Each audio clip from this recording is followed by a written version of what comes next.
Film کی کہانی شروع ہوتی ہے 5 اگست 2019 سے۔ پاکستان میں ایک جرنل اپنے روٹین چیک اپ کے لیے ڈاکٹر کے پاس جاتا ہے۔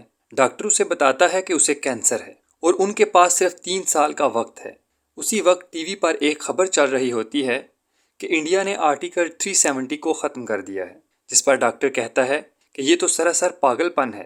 تو جنرل صاحب جواب دیتے ہیں کہ اب جنگ ہوگی، انڈیا نے خود اپنے پاؤں پر کلہاڑی مار دی ہے۔ اس کے بعد وہ ایک تھرڈ پارٹی کو کال کرتے ہیں جو کہ ایک ٹیررسٹ گروپ ہے جس کا نام آؤٹ فکس ایکس ہے۔ یہ آرگنائزیشن صرف پیسوں کے لیے کام کرتی ہے، جس کو لیڈ کر رہے ہیں جان ابراہیم، جن کا نام ہے جیم۔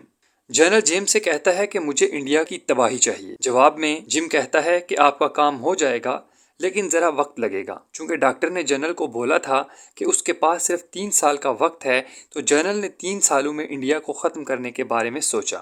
اب 3 سال بعد کا وقت دکھایا جاتا ہے جہاں بہت سارے ٹیررسٹ لیگل وے میں گنز خرید رہے ہیں۔ وہیں پر ایک شخص آتا ہے جسے ایک بڑی میزائل خریدنی ہے، ایسی میزائل جو ایک بار کسی کنٹری میں چل جائے تو اس کا نام و نشان ختم ہو سکتا ہے۔ میزائل کی سب سے بڑی خوبی یہ ہے کہ وہ چلنے پر کسی بھی ریڈار میں ڈیٹیکٹ نہیں ہوتی اور وہ جہاں پر گرتی ہے اس جگہ کو پوری طرح تباہ کر دیتی ہے۔ اسی وقت ڈیلر کو خبر ملتی ہے کہ انہیں ڈھونڈتا ہوا کوئی یہاں تک آ پہنچا ہے، لیکن وہ انہیں کوئی نقصان نہیں پہنچائے گا کیونکہ اسے VIP ٹریٹمنٹ مل رہی ہے۔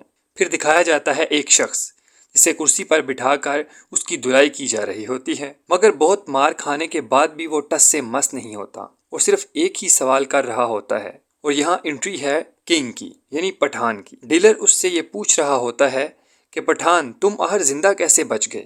تمہیں تو 2 سال پہلے جم نے مروا دیا تھا۔ یہ سب پٹھان کی چال تھی، اس نے اپنے آپ کو رسی سے کھول لیا تھا۔ اب پٹھان ان سب کو مارتا ہے اور پوچھتا ہے روبی کہاں ہے؟ اب یہاں پر بھرپور ایکشن دکھایا جاتا ہے، مار داڑ، گن گرج، گولیاں۔ ان سب میں پٹھان ایک بندے کو اپنے ساتھ ہیلی کاپٹر میں بٹھا کر چلا جاتا ہے، جس کے بعد سین بدلتا ہے اور دکھایا جاتا ہے دلی کو، جہاں ڈمپل کباڈیا ہیڈ کر رہی ہوتی ہیں اور انہیں سب میم ہی کہتے ہیں، ان کا کوئی نام نہیں دکھایا گیا۔ انہیں پتا چلتا ہے کہ انہیں روبی مل گئی ہے۔ فرانس کے ایک ریلوے اسٹیشن میں جس جگہ سے وہ گزر رہی تھی وہاں لکھا تھا ایگزٹ، اور وہیں سے میم کو اس کی CCTV فوٹیج مل گئی۔ میم کو روبی سے کچھ پرانا حساب کتاب تھا۔ میم اسی وقت ایک چارٹر پلین میں بیٹھ کر روبی کو پکڑنے نکلتی ہے۔ جاتے ہوئے میم کے سامنے بیٹھا ایک ایجنٹ میم سے پوچھتا ہے کہ کیا روبی کا تعلق پٹھان سے ہے، جس پر وہ بولتی ہے کیا ہے تم پٹھان کے بارے میں جانتے ہی کیا ہو؟ وہ بولتا ہے کہ ان کے بڑے قصے سنے ہیں، جب بھی ان کا ذکر ہوتا ہے تو ہر کوئی سہم جاتا ہے، لیکن کوئی ان کے بارے میں بات نہیں کرتا۔ کیا میں جان سکتا ہوں کہ آخر کیا بات ہے کہ ان کا نام سنتے ہی سب سہم جاتے ہیں؟ اور یہاں سے بیک گراؤنڈ میں سٹوری شروع ہوتی ہے پٹھان کی، جہاں اس نے میانمار میں اپنی جان پر کھیل کر ایک سیکرٹ مشن میں ایک فیملی کو بچایا تھا جس میں وہ بہت زیادہ زخمی ہو گیا تھا، جسے دلی میں ایک سیکرٹ ہاسپٹل میں رکھا گیا تھا۔ جب ڈمپل انہیں ملنے دلی پہنچتی ہیں تو پتا چلا کہ پٹھان نے اپنی باڈی کو پوری طرح ریکور کر لیا ہے اور وہ ایک نئے مشن پر لگ چکا ہے جس کا نام ہے جوکر، جس کا مطلب ہے joint operator in Covid research. Pathan کا ماننا تھا کہ انڈیا آئے دن نئے نئے خطروں سے گرا رہتا ہے، اس کے ساتھ ساتھ ہمارے کچھ ایسے جوان بھی ہیں جنہیں انڈر ایسٹیمیٹ کیا گیا ہے۔ اگر میں ان سبھی کے ساتھ مل کر ایک ٹیم بنا لوں تو ہم سب مل کر اپنے دشمنوں کا خاتمہ کر پائیں گے۔ مگر میم کا کہنا تھا کہ اس کام کے لیے مجھے نہ جانے کتنی ساری پرمیشنز کی ضرورت پڑے گی، اور اب ویسے بھی میرے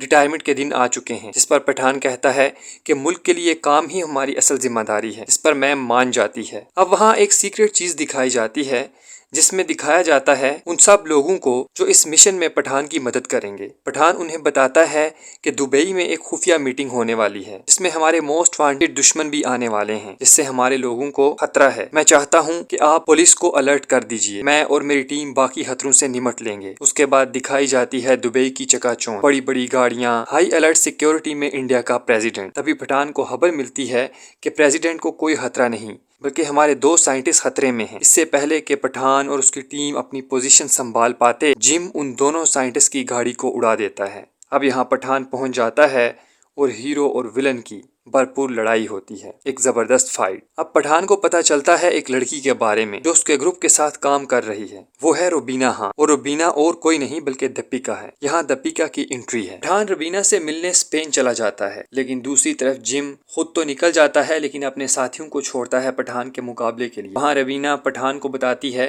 کہ وہ ISI کی ایجنٹ ہے، وہ بھی ایک مشن پر ہے، تو دونوں کا مشن ایک ہی ہے، یعنی جم کو پکڑنا۔ اب ان کو پتا چلتا ہے کہ جم کی ایک ہفتے بعد ایک ڈیل ہے جہاں وہ ایک ایسا کیمیکل خریدنے والا ہے جس کو اگر آسمان میں چھوڑ دیا جائے اس سے پوری انسانیت ختم ہو سکتی ہے۔ اب وہ دونوں مل کر اس کیمیکل کو ڈھونڈنے کے لیے پہنچتے ہیں اور وہ وہاں سے رشیا جاتے ہیں جہاں ان کو ایک والیٹ نظر آتا ہے جسے بغیر چابی کے کسی بھی طرح کھولا نہیں جا سکتا، اور اس کا تالا اور چابی دو مختلف لوگوں کے پاس ہوتا ہے، ایک کے پاس روبی جاتی ہے اور دوسرے کے پاس پٹھان۔ کافی محنت کے بعد یہ لوگ آخرکار اس کیمیکل کو حاصل کر لیتے ہیں، لیکن یہاں پتہ چلتا ہے کہ روبی پٹھان کو دھوکہ دے رہی ہے۔ دراصل اسے جم نے بھیجا ہے۔ جم اس کیمیکل کو خود حاصل کرنا چاہتا تھا، لیکن اسے پتا تھا کہ وہ اس کیمیکل کو حاصل نہیں کر سکتا، اس لیے اس نے پٹھان کا استعمال کیا کیونکہ وہ جانتا تھا کہ پٹھان اس کیمیکل کو آسانی سے حاصل کر لے گا۔ اس کے بعد سین شفٹ ہوتا ہے جیل میں جہاں میم کہتی ہے کہ یہ ہمارا ایجنٹ نہیں ہے، اسے بے شک مار دیا جائے۔ پٹھان سوچتا ہے کہ وہ ملک کے بارے میں سوچتا رہتا ہے لیکن اس کی لائف کی ہی کوئی امپورٹنس نہیں۔ اب پٹھان کو بڑی جیل میں لے جایا جا رہا ہوتا ہے کہ اس پر بہت سارے غنڈے حملہ کر دیتے ہیں اور پٹھان کو خوب دھوتے ہیں۔ اب یہاں انٹری ہے سلو بائی کی۔ یہاں خوب لڑائی ہوتی ہے اور پتہ چلتا ہے کہ سلو بائی اور کوئی نہیں بلکہ ٹائیگر، ایک تھا ٹائیگر والے ایجنٹ۔ پٹھان واپس دلی پہنچتا ہے تو میم اسے روبینہ کے بارے میں بتاتی ہے کہ وہ فرانس میں ہے۔ پٹھان فرانس پہنچ جاتا ہے اور روبی کو پکڑ لیتا ہے، لیکن اب روبی کنفیس کرتی ہے اور اسے بتاتی ہے کہ اس سے غلطی ہوئی۔ وہ یہ نہیں جانتی تھی کہ یہ کیمیکل معصوم انسانوں کے خاتمے کے لیے ختم ہوگا۔